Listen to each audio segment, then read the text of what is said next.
With Lucky Land Slots, you can get lucky just about anywhere. Dearly beloved, we are gathered here today to... Has anyone seen the bride and groom? Sorry, we're here. We were getting lucky in the limo and we lost track of time.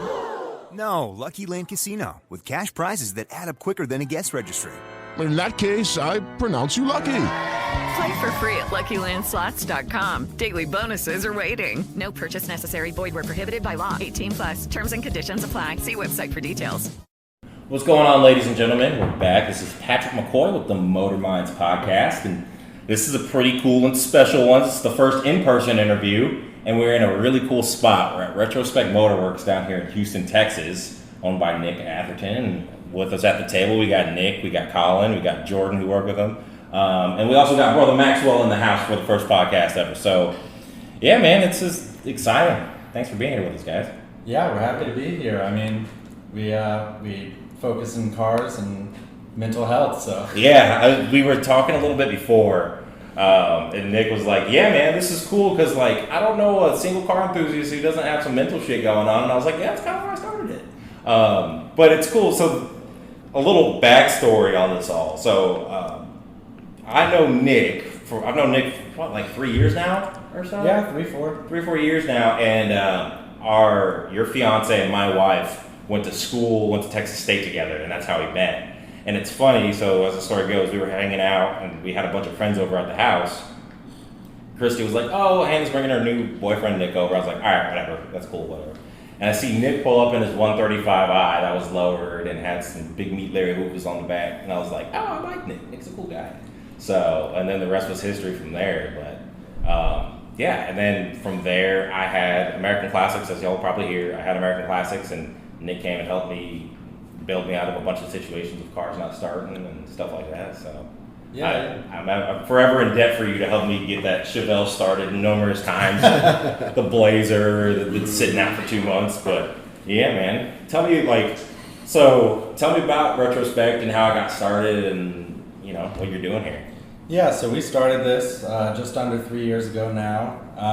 We kind of started with just the idea if we want to buy and sell cool shit, focusing in classic cars mostly, and then it kind of turned into more bespoke restorations as well. So we kind of do a little bit of everything. We've got the restoration side, we've got the sales side, and we also do vehicle storage now as well. That's badass. And y'all can't see it, and I'll post a couple pictures on Instagram, but in my plain side of view, we've got a 90s NASCAR, we've got an E30 wagon, we've got Stingray Mustang, we've got, not Mustang, that's a car Mustang. Stingray Corvette, holy shit. We got an R32 Skyline with some big meats on it, 60s Bronco, all kinds of different stuff. So, this is like a real deal type place. And on the other side, y'all are doing a bunch of restoration and whatnot with like a Safari 911. So, like, super cool spot. And it's been cool to see you kind of build this. So, I remember I had my shop, and I was kind of on the downturn of my shop whenever you started this up. So it's been cool to see you take what I was doing a little bit and kind of run with it, and it's really turned into something super, super cool, and it's been cool to watch you grow. Yeah, we call it our schizophrenic collection. It's kind of, we do Japanese, we do American, we do Euro. We kind of do a little bit of it all. We like things that are modified, things that are fast. That's kind of where our passion comes in. I'm a huge BMW guy, had a lot of BMWs, E30s, and so that was kind of one of the directions that we kind of wanted to go. So, in the shop right now, I think BMWs win by a landslide by percentage. Yeah, you can tell y'all like BMWs here. Yeah, unfortunately. Yeah, it's been a learning progress though. This is my first time running a business, and we've been very lucky to be able to build it up to what it is today, and we're just gonna keep on going. I love it, man. I love it. So, what's been your favorite project that you've had so far? Favorite project? Ooh, probably the 240Z. Kind of bespoke restoration. It's got, it's lowered. It's a built L28 in it. We're learning a lot about tuning carbs and stuff like that on it, since it's got side draft Webers, and we did everything to that car. That was our first car that was kind of a nut and bolt restoration. Yeah. And I think that would take the ticket for me. It's lovely to have her out. It's super cool to see, and I remember you posting on Instagram and stuff. like whenever you had started the restoration, kind of following it through, but like seeing it up close, it's like it's a perfect example of a 240 with like zinc coated bolts and all of that kind of stuff. Like it's super cool to see. So like as long as I've only known you as car guy Nick, right? So like what got you into cars? And like, so I remember when we first met, you were super into motorcycles and stuff as well. And of course, you were always bailing me out with American Classics and helping me get stuff started and all that kind of stuff. So, what got you into cars? Yeah, I would say my dad more than anything. From a very young age, I had a wrench in my hand working on whatever I needed to. I have a big family, 4 siblings, and all of them are older. So I was working on their cars before I could drive. Fixing whatever, doing oil changes. Started out with E46s, and then whenever I got to driving age, my first car was a 70 Chevelle. So nice. It's actually passed along to my dad now, and it's in the shop waiting a restoration. Badass. Wait, it's in here? Yep. Yeah, it's the one right over here. Oh, I didn't realize that was yours. Yeah. Oh, that's badass. Yeah, it's painted now. We've got a LS sitting next door waiting to go in it. Yeah. It's gonna have a 6-speed behind it. It'll be fun, but yeah, that car really kind of stemmed it all for me, because that taught me so much about just wrenching under pressure, because that was my only vehicle right to get to school the next day, whatever. And it's like, there's times I've been to push rod on a Thursday and I have to get home from school, figure it out, and go on from there. So it's funny because it's like almost like the modern. You hear like dads and like grandpas tell these stories like, oh, I had to figure it out. Like I've been to push rod on Thursday and they're like, I had to get to school kind of thing. So it's cool to hear like that shit still kind of happens, right? Oh yeah. And then so Collin and Jordan, y'all are, of course, guys. There's another half of the table here y'all can't see, but so y'all work for Nick and y'all work in Retrospect. What got y'all into cars? Honestly, pretty similar story to Nick, where my father grew up working on cars, and so even at 4, 5, 6 years old, I was hold the flashlight, get yelled at for the flashlight being aimed at the right spot guy, and so that kind of just transitions to the point where, in the same vein as Nick having to do the Chevelle for his dad, I've been spending my spare weekends at my dad's house in his garage working on doing a 350 build for his 66 FJ40. So it's kind of it's how it goes. They teach us in the beginning, and it kind of comes full circle towards the end. So that's very cool, man. Yeah, super cool. What about you, Jordan? Same thing. I was just a young boy, who isn't obsessed with cars. Right. And so once I got older and started tinkering with things, and I was like, this could be a living. I barely scratched the surface on some things, and my first car was a C4, so that alone taught me that you need to work on cars. Me and Nick, we just had the conversation. So the first car that I bought for American Classics, the dealership that I had in my previous life, I guess, first car that I bought for it was a 93 white on white C4. Oh yeah, man. 6-speed. Hey, that's beautiful. Dude, right? And we were just saying, like, they drive, like, whenever they work, they're, like, wonderful cars. Mm-hmm. Yeah. But, like, as soon as OptiSpark starts messing up, or you gotta, mine had the issue with the key, like the resistor thing, and you have to jump the early anti-theft key days. And so, like, I mean, they're wonderful when they're working, but when they're not, it's like, dude, fuck this thing. I hate this. Yeah, no, I agree. I think they're a perfect chassis, and now they're starting to come into all of the motorsports, and it's really cool to see people start building those. Right, and the reason I bought mine because I was like, well, I'm gonna try to beat the curve a little bit here, and like, it's a manual transmission V8 rear-wheel drive sports car for under 10 grand. Like, exactly. These are gonna go up, man. These have to. And then I was like, yeah, they go up if you don't have to dump money into them. Absolutely. But it was sweet while it lasted. That's cool. Yeah, we've got a C4 in the shop right now, and it is rough. Yeah. It's a shop car, and we, it ran and drove for a while, and then we just hung it up in the back, and now it's like, we're just waiting for the day that we have to work on that. See, putting it off. And I feel like we now have 2 accounts of it, but that almost seems to be every C4 Corvette's life right now. It's just like, yeah, man, dude, somebody threw me in the back of a shop, and I'm just waiting for something to happen. Like, they used to have fun with me, but I don't know what happened. It's not fun anymore. Yeah, just patiently waiting to be turned into a drift car or something. Exactly. And it's funny, so I remember a while back, I was watching Adam LZ, I think everybody knows Adam LZ is, but he was on like Drift Week or something, and somebody had a C4 Corvette that they were drifting. and I was like, oh shit, dude, this is really cool. And then like the next episode, like it lit on fire and burned to the ground. And I was like, yeah, that's about right. Yeah, that's about right. Super cool. So yeah, man, and it's cool to see. I mean, again, how far you've come with this. I mean, it went from I was standing next door. Whenever you first got it, it was just what you had next door, and it was still like pretty massive space. And then just watching you on Instagram and coming down here every once in a while turned into this. And I got here today, and it's like this is now like 6 times the size that it originally was, and you've got this like cool office that we're sitting in. So it's awesome, man. Automotive Apple store. Yeah, automotive Apple store. Ah, that's kind of right. That's kind of yeah, almost. Yeah, that's kind of the vision, and it's been basically construction nonstop, just one thing at a time. It's like, okay, we've sold a couple cars, let's build an office. We've sold a couple cars, let's expand, let's do, epoxy floors, whatever. And so it's been definitely a labor of love. All of us have put blood, sweat, and tears into what it is today, and hopefully this is at least final form for the next duration of time. That's awesome, man. At least That's a awesome. few years, hopefully.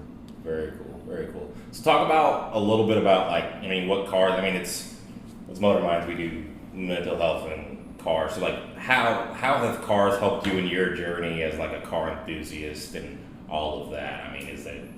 Yeah. So I mean, I guess I've struggled with mental illness for a decent amount of time. You know, I've definitely had stints of time where I'm clinically depressed or whatever for years on end, but cars have always been that thing that like kind of gets you out of your mind, right? And that's really what I find really benefits me for that. Is if I'm wrenching on cars, the guys know something is wrong because I need that outlet. It's always like, oh, Nick's ever here today, he must be in his head, must be something. So yeah, it's kind of my outlet of I'm not thinking about whatever problems I have or, whatever I'm feeling at the time. I'm just focused on the problem in front of me, and I get a lot of satisfaction out of, completing it, an engine rebuild, or even if it's something simple, it's always brings you that, those endorphins rushing through, and it's, kind of reminds you of the good times. Oh, absolutely. And I've said now a few times on the podcast, it's like very akin to that. I mean, every car enthusiast that I've talked to, and I don't know if y'all can attest to this, but like cars have never really brought me that much anxiety, because it's like cars are kind of a constant where it's like, I know I can fix it. Or like, it's always here, it always starts. Like, this is kind of the constant in my life. And like, whenever I do get down or, battling depression or have a bad day, it's like the parts of my days that I'm like excited about are like getting in the car driving somewhere. Yeah, firing up the Land Cruiser and doing something, or like anything like that. Whenever I'm doing that, it's like my mind is like zen, and like we're good to go here, man. Yeah, I would say that being that we're a business, and the bottom line is always in the back of my head. There definitely does get anxiety. Yeah, I do get anxiety from the cars because I'm like, okay, this customer is. Has these expectations. We want to meet them. We want to make them happy. Right. And, we're going to bust our ass to make that happen. But sometimes it's like, all right, we're down to the wire. Everyone's staying here till midnight to figure this out because, customer, they have an expectation and we want to meet it. Right. And, there's definitely times like that. But even in those, it's like at the end of the night, you walk away and you're like, whether you solve the problem or not, you're like, man, we put in a lot of effort here, and that's worth something. And absolutely. And there's a definite dynamic shift between someone who is an automotive hobbyist and an automotive person as a career, where, like Nick was saying, where when you have automotive work as a hobby, it's the outlet, you have the free time, it's a way to burn steam. Whereas when it is something where you have got deadlines and you have, customers that you need to satisfy and things like that, there is that added stress that can, stay with the project from start to finish. It's something that a lot of people don't really think about when it comes to, like, every car guy says, oh man, I would love to do this for a living, like when they're doing their garage work and things like that. Right. And they don't really think about the fact that there is that difference between working on it as a hobby and working on it as a career. It is a different thought process. Absolutely. It's interesting too, because I was there with American Classics for a little bit, and it kind of did, and I think you were talking about this a little bit earlier, of like, loving cars and selling cars are entirely different things. Absolutely. Like entirely different things. And I haven't worked on cars as a profession, but I could see how that would be kind of similar. Like, you know, with the Land Cruiser, it's like if the bumper is fucked up, it's because I fucked up the bumper, right? And I'm motivated to fix it, right? Absolutely. Or like, hey man, like there's a rattle coming from the exhaust. All right, I'll fix it. But like if it's somebody else's rattle, and it's like, I don't want to fucking work on that. Like it's trash. And then you're gonna bring it back and tell me that it's still rattling when it's obviously not. Like okay.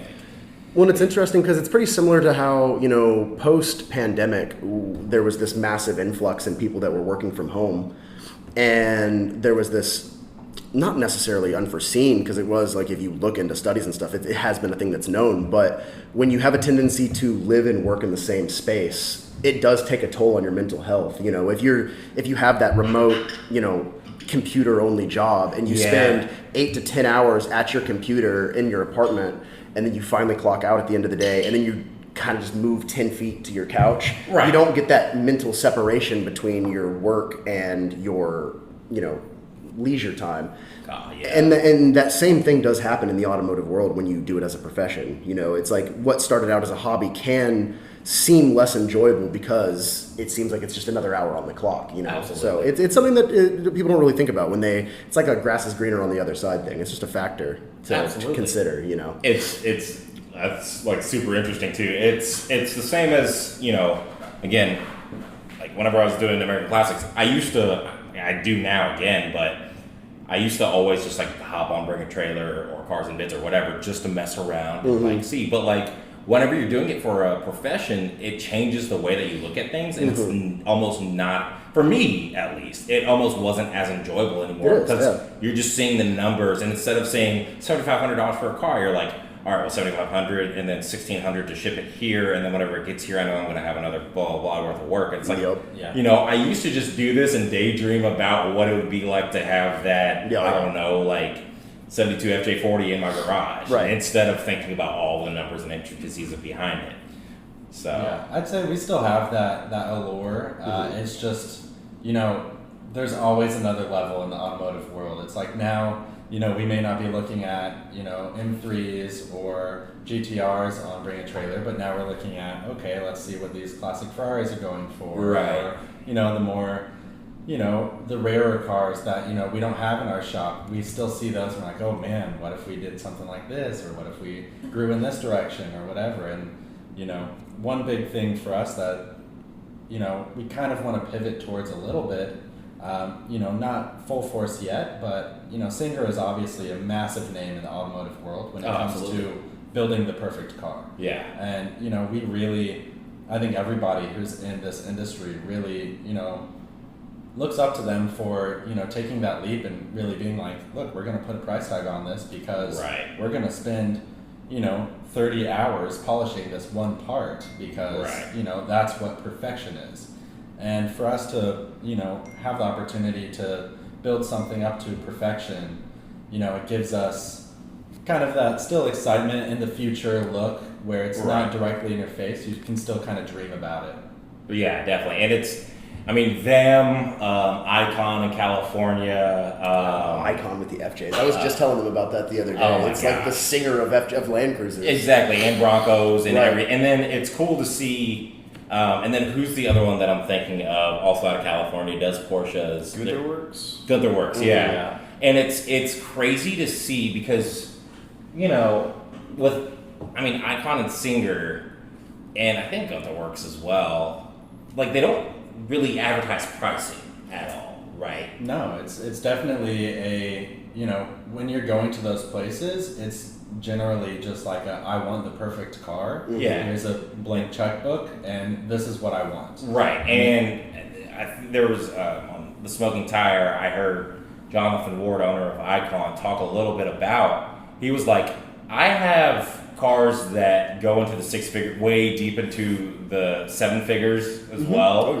That are things that you would never think were in there because I spent 4 years with one mechanic that's all he did, right? And it came out absolutely nut and bolts perfect.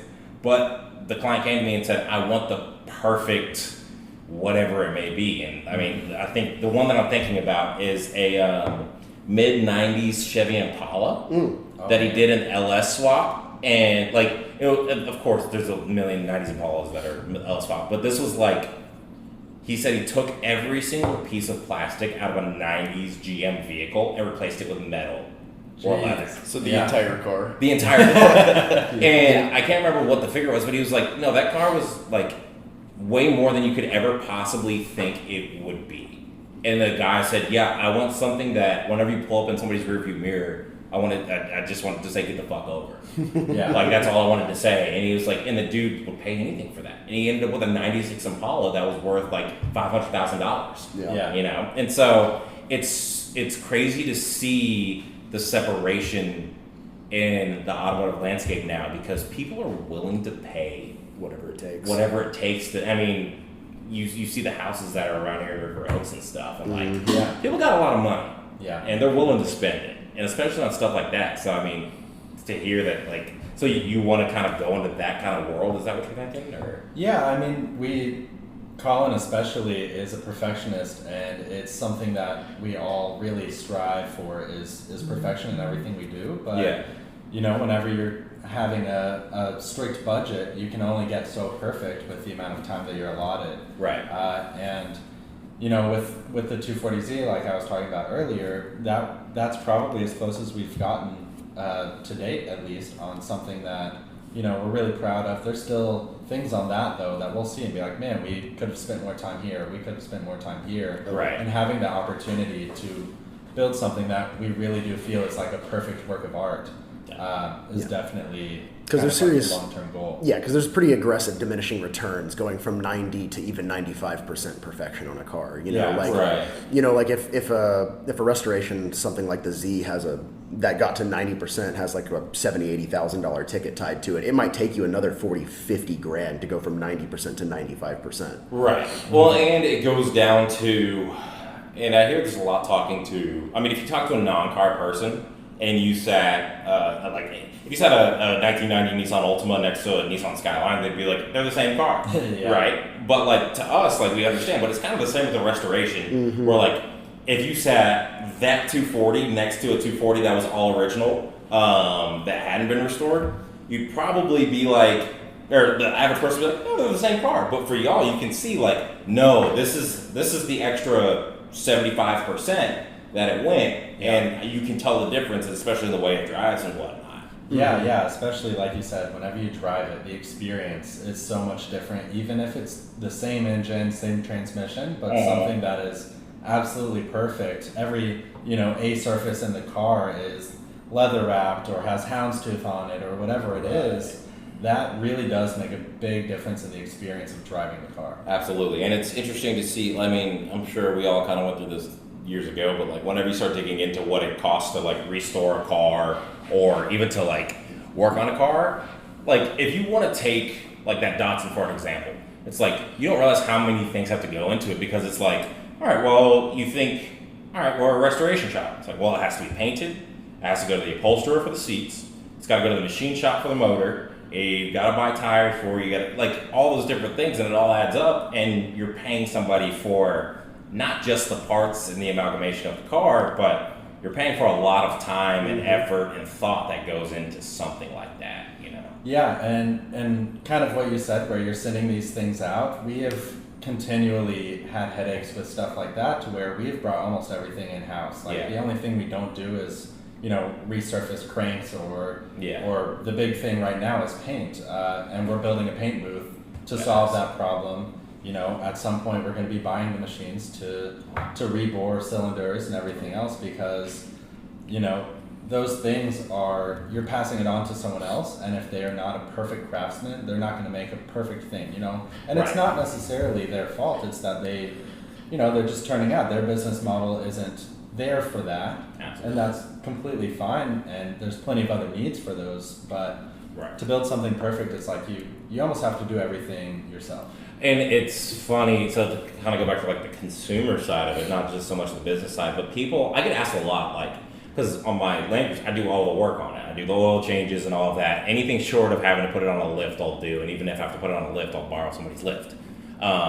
But like, people are like, why do you do it? My wife, especially, she's like, why don't you just drop it off at my guy Justin's place up in the Woodlands? And I'm like, because I don't trust anybody but myself to do it properly, right? And even if they do it properly, I'd like to know that they did it properly, but I can never verify. And like, if somebody's gonna fuck it up, I'd rather it just be me. Yeah, absolutely. You know, because I have fucked it. We've all worked on cars. Like, you fucked something up and then had to spend four times more time on that thing. Like the 30-minute project that turns into 7 hours because you're like, damn it, I stripped that bolt and now I have to get it out and re-thread the fucking holes and righty-tighty became righty-loosey. Exactly. Yeah, really quick. Yeah, and if you're sending it out to someone else and they have that same error, they strip a bolt or whatever, then they're still on a deadline. They still have only a certain amount of hours. You don't know if they just gave a couple more ugga-duggas and got that thing in there or pulled it out and did it properly. Yeah.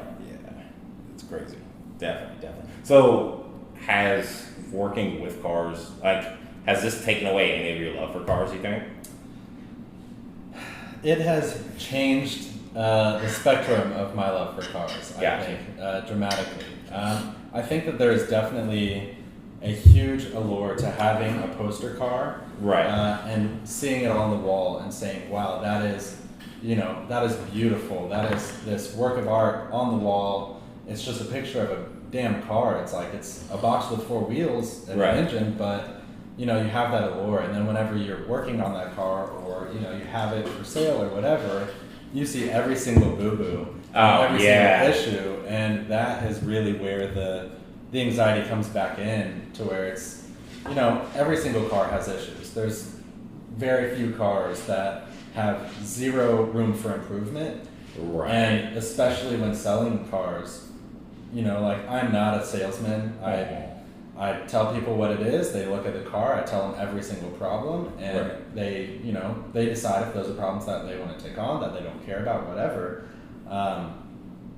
But I see all of those problems before I see the beauty now, and whenever it's in front of me. I can pick apart a car way, way better than I could have before, which adds some anxiety. It does, and I remember kind of getting that same feeling, and you don't realize, because we'll do like a 90s or like a 60s or 70s muscle car, or anything really.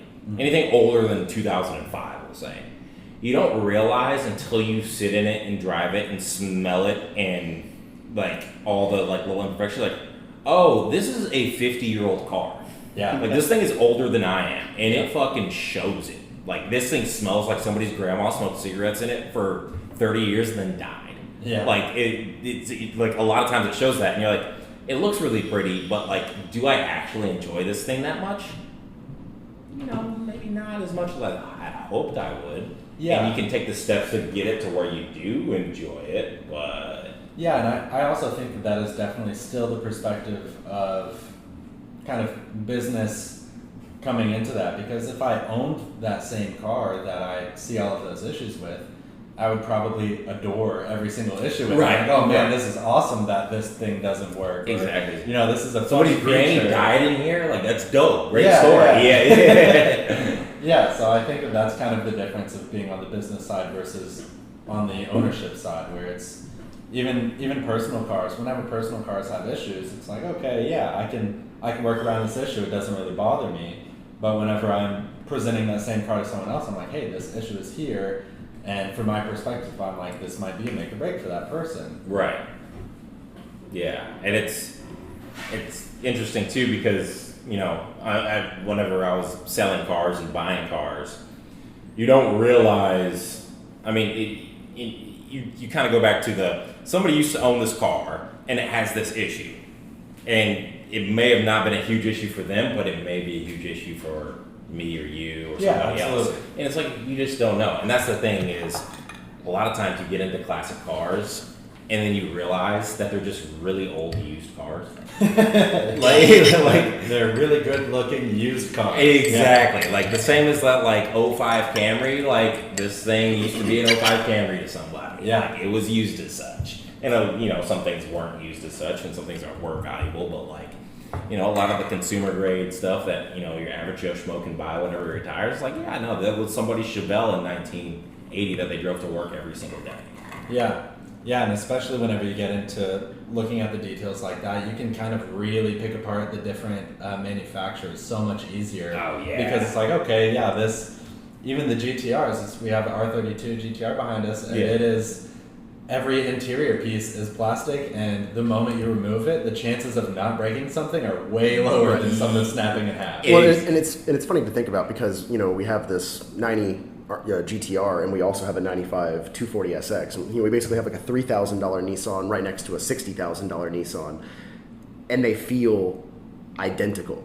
Yeah, the plastics are the same. They share part numbers on interior plastics. The window switches are the same. The knobs are the same. Side mirrors are the same part number. Yeah, it's one of those things where somebody will pay $250,000 for a GTR, but at the end of the day, it's the same piece of plastic as that $3,000 Nissan. Absolutely. And then the person who has the $3,000 Nissan is like, why does this door mirror cost $800? Like, well, because the dude with the $90,000 GTR is suddenly now buying them, and that drove the price up. Yep. Yeah. It's also funny to see the differences in, like early '90s Japanese versus early '90s American. Mm-hmm. Absolutely. This, like, the GTR and the 240 are, like, still, like, kind of nice things, right? You look at a C4 Corvette, not to bring it up again, but, like, holy shit. Like, why is the door panel falling off? Why can't I turn up the radio? Like, it's cool. It's interesting to see. It's like, these things are both,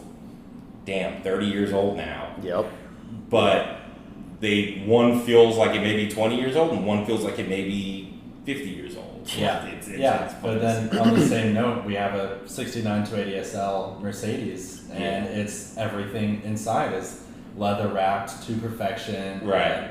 And, I think part of that was the ownership probably took a little bit better care of it. Yeah. But also it held up the test of time so much better. Right. Yeah. And it goes to show, and it'll be interesting to see with modern cars. I mean, there's very few. Well, there's a few modern cars in here, but like stuff that's coming out today, how it will hold up compared to, your 90s and older things, because there is more plastics, there is more synthetic materials. Unless you're in the six-figure range, a modern car is not going to test time, in my opinion, at least. Yeah. Every single modern car that's $50,000 or below, even, it's like, everything is plastic. The dash is plastic, and everything is just going to crack or whatever. I mean, even looking at BMWs, I was in Jordan's 135i the other day, and we were talking about the dash, and we're like, it seems every 135i now, or every BMW from this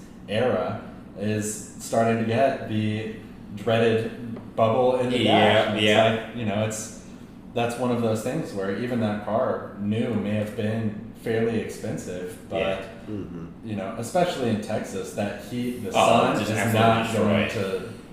So I travel for work. I go up to Indianapolis pretty often, and there for a while I run off of Turo. Every time I want, so I run off of Turbo. I rented off of Turo like once or twice a month, and I would like get cool stuff. So. Absolutely. My go-to was a brand new 2022 GR86 manual, so I got to have fun, slide it around, and all of that. But if that wasn't available, I'd go and see what else was fun and interesting out there. And one time I rented a 2013 BMW 750 IL, whatever. Mm-hmm. Yeah, and I was like, all right, this should be cool. It's going to be a big executive, like loungy thing. And it had 60,000 miles on it, and the thing rattled and squeaked. And like the thing was a shit, like just an absolute basket case. Yeah. Like you could tell that the bushings in the front suspension were terrible. Anytime you hit the brake, it went left or right. And like, you're like, oh, like this thing is 10 years old and it is absolutely fucked. Like this thing, like if you took this to a BMW mechanic, it would need at least $15,000 of work. And it's a presentable thing, but like if you went underneath this thing, I can guarantee you it's a bloodbath under there. Mm-hmm. Yeah, and it's really funny because that same exact car in like a 2000 model probably lasts twice as long as that 2013. Well, you have the 740 in here. Right? Yeah, 2001. The 2001 740 in here. And obviously somebody's still driving it and just paid y'all to redo the motor because it's such a lovely thing. Yeah. And I just went and looked inside of it. it's holding up a hell of a lot better than that fucking 2013 was. Oh, yeah. Yeah. You know? So, yeah, it's interesting to see, and that's part of the reason why, this is me going on a personal tangent, that's why I like Land Cruisers so much, because they're built to last 25 years, and Toyota's like, yeah, we're not going to make it like crazy leather and all that stuff, because we want it to be able to last for a super long time. But that's just a side note, that's why I like it. Mm-hmm. Yeah, what I'm really curious about is all of the Teslas, you know, especially the Model 3s and Model Ys, where it's like, this is a budget car, or relatively budget car. EV, yeah. And they are, you know, so many of them everywhere, and they're not going to last. At least this is my, I guess, opinion. They haven't been. No, they haven't been last. And you're getting me into a rabbit hole here, but like, this struck a chord. But like, that's the thing is, especially with EVs are sold to the consumers as being very green, right? So you buy an EV, you use the EV, and then you get rid of the EV. What do you do with the EV? Like, if you need to get rid of batteries or recycle batteries and whatnot, like, the technology isn't there to get rid of a whole pallet of lithium batteries, right? Yeah. That's an interesting proposition. And, like, as we've seen so far, with Tesla, you know, other manufacturers I can't speak to, but, like, with Tesla, like, they're not very well bolted together. Not at all. Yeah, like, I think we've all kind of sat in Tesla and been like, wow, like, people are paying, like, $80,000 for this piece of shit. Yeah, I have a homie that just bought a Plaid a few months ago, and he's already been back to the Tesla dealership twice. Yeah. So it's a revolving door, pretty much. You're back in the second you get back out. Yeah, I think that at least the thought process that I like to hope that they're taking is that by the time, you know, there's stockpiles of these broken EVs, they're going to have the technology figured out to, you know, either recycle the batteries or whatever else. But it's not there yet, and it's definitely terrifying that everyone is so short-minded, short-focused on these, where it's like, yeah, you're green while you're driving, and the moment you're not, you have this big pile of lithium sitting here, and it's going to cause a problem. Yeah, not to mention, like, how do you, I mean, before you even get to the, like, ownership phase, like, how do you get the lithium out of the ground? How do you get the cobalt out of the ground? All that kind of stuff. Oh, It's an interesting thing that we're in. I mean, and, like, you drive one and you're like, I get why people like these things. Like, 0-60 in, like, 2 seconds, that's pretty cool. Yeah, very cool. Right? But, like, you know, for longevity's sake, I just don't know if we're in it for the right reasons of green, whatever. Right. But, you know. Yeah, I'm hoping that people will figure it out smarter than me, and they'll, you know, find solutions to these problems. Yeah, I'm not That's smart an enough. optimist of me, but Yeah, I'm not smart enough to figure these things out at all. But yeah, so like, tell me a little bit about how you came to saying like, okay, yeah, like I want to do Retrospect Motorworks, and like, talk me through that kind of process of like, I want to do a business, I want to open a business. What does that look like for you? I guess I've always had kind of the bug to start my own business. It's always been, you know, my plan, I guess. I ended up working for a company up in New York as an engineer, and it was a startup at the time. And Wazer, they build water jets, kind of personal size water jets. Very cool company. And whenever I decided basically I want to move back to Texas because I don't know anybody in New York, and this is a big city, everything else, mental health. Right. I got a job over here with a electric company kind of that does solar projects, stuff like that, and I was helping them design some future projects. And the owner of that kind of is a jack of all trades, mechanical engineer who has a lot of different projects going on, and also had the Pagoda that I was talking about earlier, the 1969 280 SL. That was his. It was in a barn at, you know, some shop that he had that I went and visited, and I saw it and I was like, hey, could I tinker with this? You know, it's obviously been sitting a decade. And cars are my passion. And at the time I didn't really have any outlet for that. Like you said, I was into motorcycles, and you know, those are fun and all, but cars were really where my passion lied. Motorcycles were just the cheaper car. True. Yeah. And so whenever I started tinkering with that, I got more and more into it and got more friendly with the owner of this company, and we kind of decided together, hey, we could we could do something with this world. We're both passionate about this. We could both kind of figure out a business model here to where we can do cars. Yeah. And so I was already being someone who wanted to start his own business. I was like, let's do it. Let's figure this out. Absolutely. And the rest is kind of history from there. That's badass, man. That's badass. And have you regretted your decision at all, or? No, absolutely not. No regrets. Definitely lots of headaches, lots of, sleepless nights, more stress than I could have imagined in advance. But it's all for good, I think. That's awesome, man. That's awesome. Do you have any words of advice for anybody who's trying to start a business or trying to get in, or would you advise somebody to go into the car industry is what I'm saying, and do you have any advice for somebody that's trying to get into it? It's very hard to advise on that. I mean, I would say look at your own market. Do your research, make your pro formas, figure it out for yourself. Right. But I think for anyone who has the entrepreneur spirit, you should just go for it. I definitely think that that's the key, is just get over the fear. If you fail, whatever, you'll move on. Failure doesn't last forever. It's temporary, just like everything else. And Jordan and Collin, are y'all classically trained in cars? Did y'all go to school for machine work, or what did y'all do? Yeah, we went to school for machine work. We've both worked in other restoration shops. Okay. And so we definitely got a base knowledge of what we like and what we don't like and how you should and shouldn't do cars. Right. But this has completely changed it. Working in other restoration shops, there's a lot of things that slide. Right. Especially working for mostly customers that have a budget. And now we have an opportunity to do things the way that we would want to do, in retrospect of how the car should have been built. Yeah. Yeah. Very cool. Very Excellent. Nice name drop. Yeah. Had to do it. That was slick. So, talk to me about kind of the route that y'all went in schooling for, because I know that there's a lot of long story short, but there's a lot of people in the world and younger people who are deciding, hey, college isn't really for me. A lot of things that, student debt and just a kind of resurgence of, hey, you don't really need a college degree to be able to do everything. Mm-hmm. What kind of schooling did y'all have to get into the automotive industry?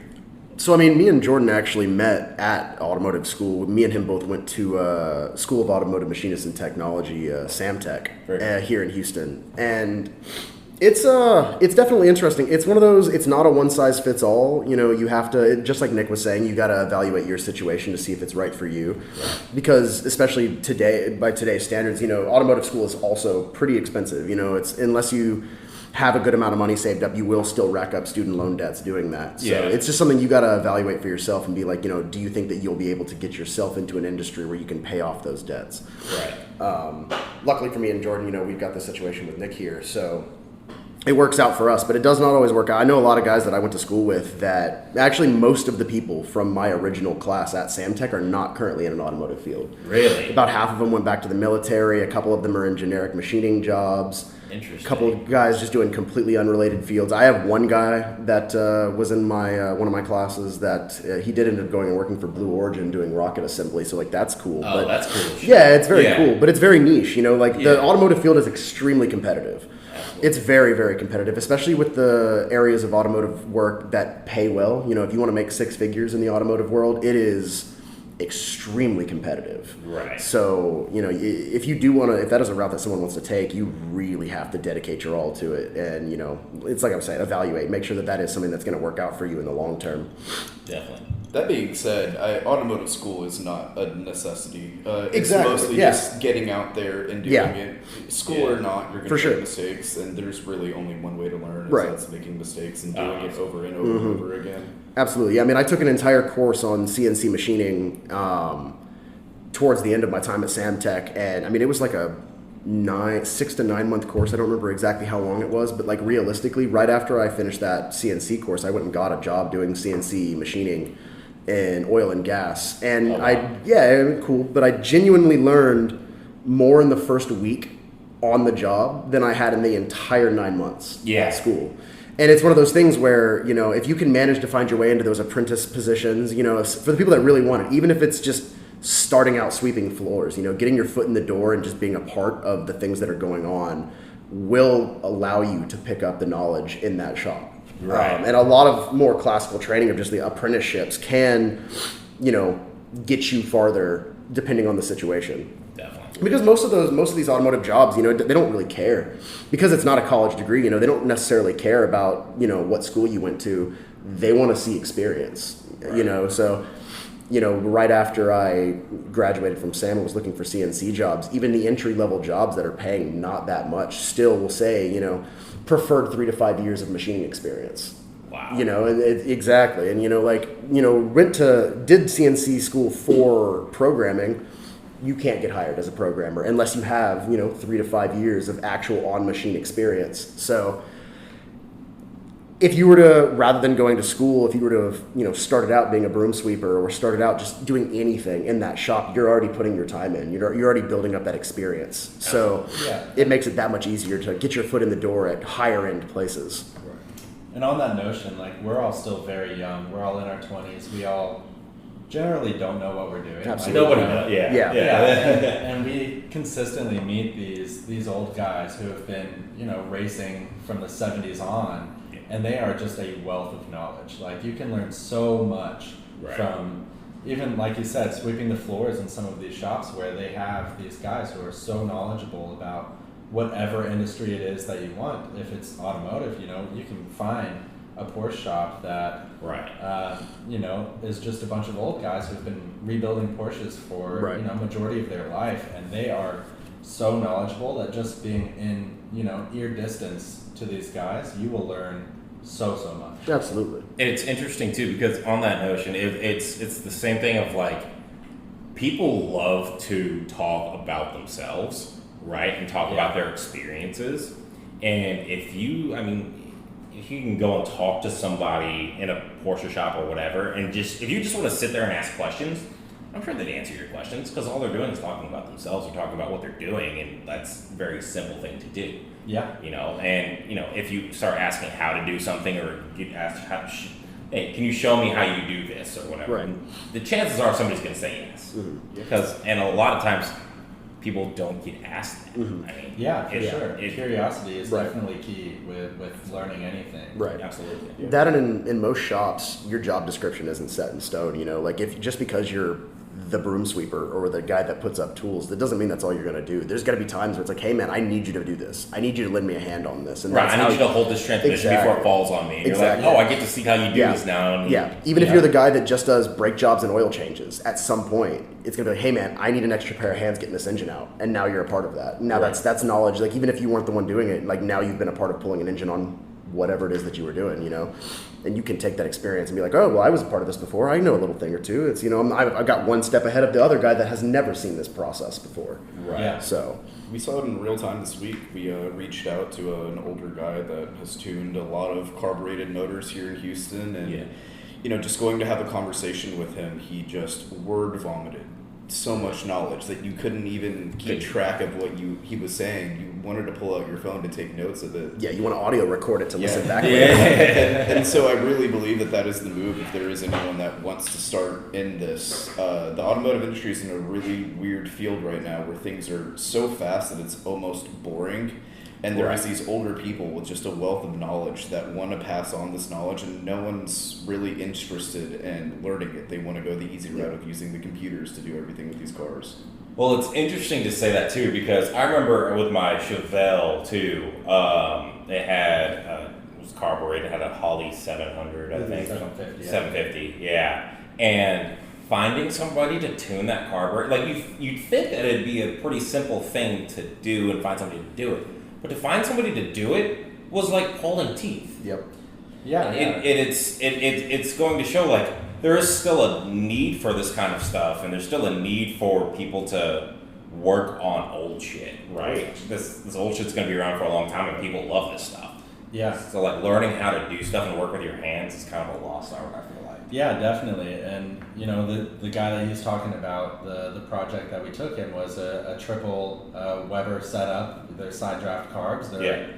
There's not that many cars that rock these, at least in today's day and age. And searched high and low, and this guy's name came up by us calling other shops, being like, "Hey, do you guys know anybody who works in this?" "Oh no, sorry." Right. You know, the fifth shop is like, "Hey, there's this guy Greg, you know, he's got this shop over here in this corner of the world, and he's been doing this for so long, and nobody knows about him." You know, I'm sure he's tuned every Weber in Houston, but it's like, how many of those are there? And you know, they're not going to go away. Someone needs to take that knowledge from him and be able to run with it. And it's definitely an art that is just kind of disappearing. Definitely. It's kind of sad.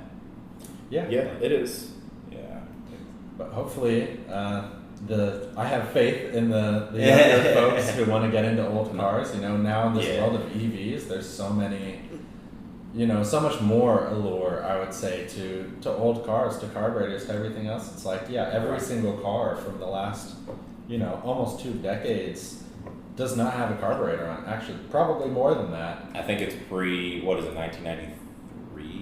Early 90s, I know. Yeah, early 90s was like whenever they were like, y'all got to meet these emission standards. And they're like, all right, we can't do that with carburetors.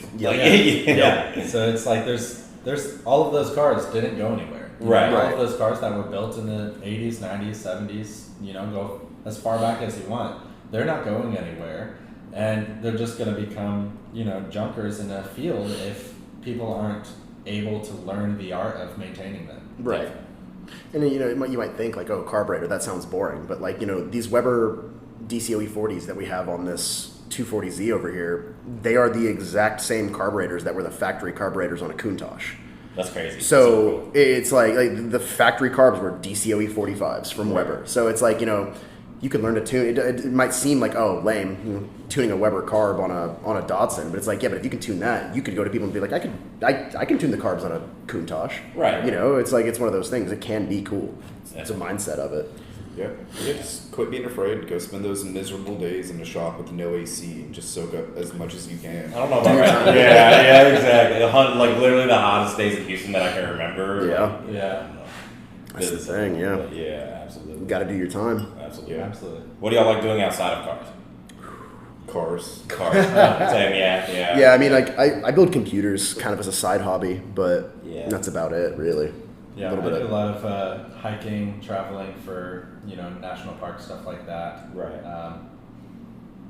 I would say that's my main hobby with my fiance outside of this, but even those times, it's like both of us are kind of entrepreneurs that will be in the middle of Yosemite or something and be like, oh, I just thought about a solution to this problem back at work. Yeah. We're trying to turn that off right now. Yeah. Never get turned off. It is a funny dynamic we have in the shop where like we do have this, you know, similarity of we all have this shared interest in cars, but then our side hobbies are so vastly different where, you know, Nick does like hiking and nature and things like that, whereas I'd be more than happy being Nick does nature. Absolutely. Nick fucks the shit out of me. That's what I'm saying. Nick does nature well. I do not do nature. I did my time with nature and, you know, and now I just like building water-cooled PCs.